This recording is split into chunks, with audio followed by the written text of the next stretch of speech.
देखिए सर, ये तो ठीक है, वो जवाब हम देंगे। पहले तो ये हम बताना चाहते हैं कि आगे की जो हमारा जो टीम है वो क्या रणनीति करने जा रहा है और क्या प्रयास कर रहा है। अभी जितने भी हमारे साथी हैं, जितने भी जुड़े हुए हैं, लोग परेशान है कि सर सुप्रीम कोर्ट में हम लोग गए थे, वहां से हम लोगों ने केस विड्रॉल कर लिया।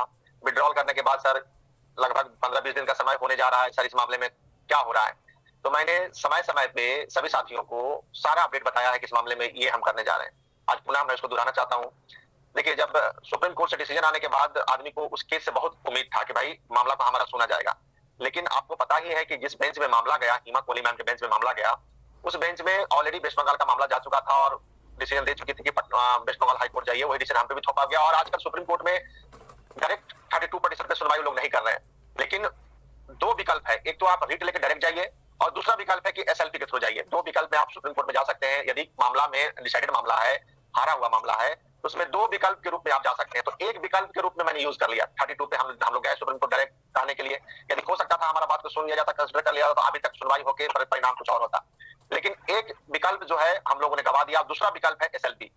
जिस राज्य को सुना नहीं गया है, उस राज्य को पूरा अधिकार है कि वो एसएलपी के रूप में अपना बात सुप्रीम कोर्ट में जाके कहे। तो अच्छा, हम आप सभी लोगों ने देखा कि कितने बड़े वकील से हमने सुनवाई कराया। मुकुल रोहतगी अटॉर्नी जनरल रहे, पूरे देश में उनका नाम है और उन्हीं के वजह से केस में हमको रिलीफ भी मिला कि भाई आप एसएलपी लेके आइए और हम आपको सुनेंगे। हमको कोर्ट ने कमिटमेंट किया है, इंश्योर किया है कि भाई आप जो है अपना हाईकोर्ट में जाइए या किसी राज्य के हाईकोर्ट में जाइए और वहां से डिसमिस के वहां सुनवाई कराइए। यदि वहां पे यदि आपका बात को नहीं सुना जाता है तो हम आपका बात को सुनेंगे। तो उसी ग्राउंड पे हम लोगों ने अभी सर, हम लोग जैसे ही ये घटना हुआ कि भाई केस जो है हम लोग विड्रॉल किए, उसके बाद तो दिमाग सुनसा हो गया। 5-7 दिन तो आदमी अपने आप को, क्योंकि 2-3 महीने की तैयारी करके इतने बड़े वकील को बजट के साथ हम लोग वहां पे गए और एक झटके में वहां से जो है ये कर दिया गया। तो खैर, अब 5-6 दिन तो जजमेंट जो ऑर्डर जो हुआ वो ऑर्डर 5-7 दिन आने में लग गया कि भाई जो ऑर्डर है वो आने में लग गया। उसके बाद बीच में होली आ गई और उसी बीच हमने अपने एडवोकेट से राय सलाह कर रहे थे।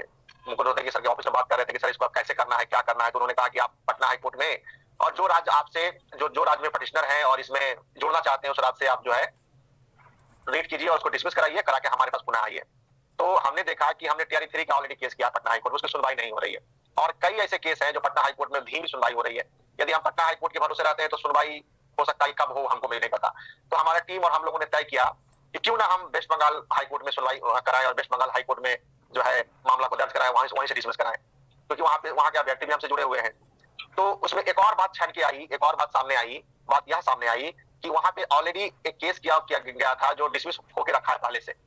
तो क्यों ना वो केस क्या था, उसका क्या ड्राफ्टिंग था, वो सारा कुछ हमने अपने एडवोकेट साहब से चर्चा किया, उसका ऑर्डर दिया। उन्होंने कहा कि इसका जो लोग आईए फाइल किए हैं, इसमें जो ड्राफ्टिंग हुआ है वो एक बार इस पर निकलवाना होगा। वो निकलवाने के लिए हम लोगों ने वेस्ट बंगाल के जो साथी है उनको दे दिया। आज हमारे पास वो निकल के आया है। उसमें 3 आईए फाइल हुआ था, कैन 1, कैन 2, कैन 3। तो तीनों डॉक्यूमेंट हम अभी थोड़ा देर पहले ही, 1 घंटा पहले ही मेरे पास आया है, उस पर हम लोग स्टडी करवाएंगे। यदि वो ड्राफ्टिंग संतोषजनक रहा, एनआईओ का जो ड्राफ्टिंग, क्योंकि वो रेगुलर डिलेट वाला केस किए थे एनआईओ पे, और उसके बाद जो है एनआईओ अभ्यर्थी जो है वहां पे मामला फंस गया था, हार गए थे और डिसमिस हो गया था। तो उसका अभी हमको नहीं करना है।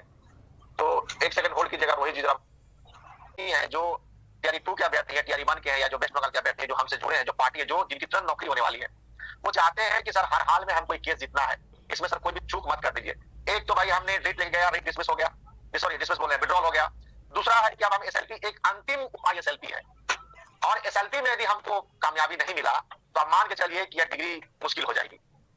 और एक अंतिम विकल्प हम लोग लेके चल रहे हैं और हम देखते हैं, हालांकि लड़ाई तो अंतिम सांस तक हम इसमें लड़ेंगे, क्योंकि जो नौकरी पेशा वाला जो अभ्यर्थी हैं उनकी जो जिंदगी है वो खतरे में है कि भैया, जब क्योंकि विद्यालय हम बदल चुके हैं, कोर्ट का कहना है कि आप एक ही विद्यालय में आप रह सकते हैं, हमने विद्यालय बदल लिया है, तो भाई खतरे में तो हम भी हैं। तो इसीलिए हम लोग इतना प्रयास कर रहे हैं। अच्छा, इसी बीच कई लोग हम देख रहे हैं कि हमारे जो साथ में विश्वनाथ जी थे, उन्होंने एक नया कहा कि सर हम एक नया जो है हम ट्रांसफर पिटीशन लेके जाएंगे। तो आप सर आप उधर लगे रहिए, हम एक ट्रांसफर पिटीशन लेके जाते हैं, इसमें कुछ सफलता मिलता है तो हम इसमें देखते हैं।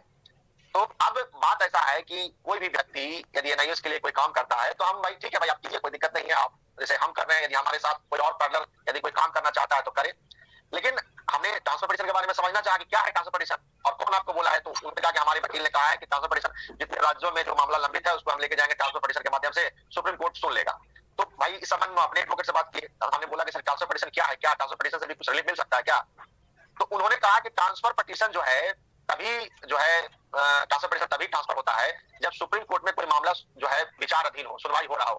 तो हमने बोला कि रिव्यू तो सर वहां पे अभी डिफेक्टिव लगा के रखा गया, पेंडिंग है। बोला कि रिव्यूज तो ऑफ कोर्ट में जाता है, उससे मतलब नहीं है, कोई सुनवाई हो रही हो तो आप कोर्ट को कहेंगे कि ये जो मामला है वो हम उसी बेंच में ट्रांसफर कर दीजिए, हाई कोर्ट में जो है सर इतने राज्यों का मामला है उसमें ट्रांसफर, तो तलब हो जाता, सुनवाई होती है। लेकिन हमारा तो सुप्रीम कोर्ट में कुछ तरह का सुनवाई नहीं हो रहा है।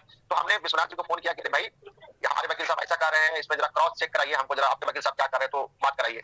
तो हमको अपने वकील साहब से बात कराए। उन्होंने कहा कि पप्पू जी ऐसा है कि कई राज्यों का मामला है ना, तो सुप्रीम कोर्ट सुन लेता है, इसमें भी रिस्क लिया जा सकता है, इसमें 75% चांस है कि भाई जो है सुन लिया जाएगा। तो हमने बोला कि ठीक है भाई आप जो है प्रयास कीजिए, कोई दिक्कत नहीं है। अच्छा, इसमें हुआ कि अब बात ऐसा है कि ये बात होने के पहले विश्वनाथ जी लाइव आके कहते हैं कि भाई यादव जी हमको मदद नहीं कर रहे हैं, हमको जो है ठग लिए, धोखा दे दिए वगैरह वगैरह, आके उल्टा पुल्टा स्टेटमेंट दे रहे थे। तो हमने ये स्टेटमेंट देखा तो हमने बोला कि इस व्यक्ति ने हमसे बात किया तो कुछ किया, डायरेक्ट यूट्यूब पे इस तरह का बात कर रहा है। तो हमने डायरेक्ट यूट्यूब फोन किया परसों हमने फोन किया कि भाई आपको हमसे बात करना चाहिए था। तो बात करने के बाद भाई हुआ कि नहीं ठीक है सर, जो कोई बात नहीं है, जो है हमको कुछ फंड का मदद कर दीजिए। तो हमने कहा कि भाई ऑलरेडी हमको 2 हाई कोर्ट में जाना है, सुप्रीम कोर्ट में जाना है, हमारे पास फंड तो खत्म हो गया।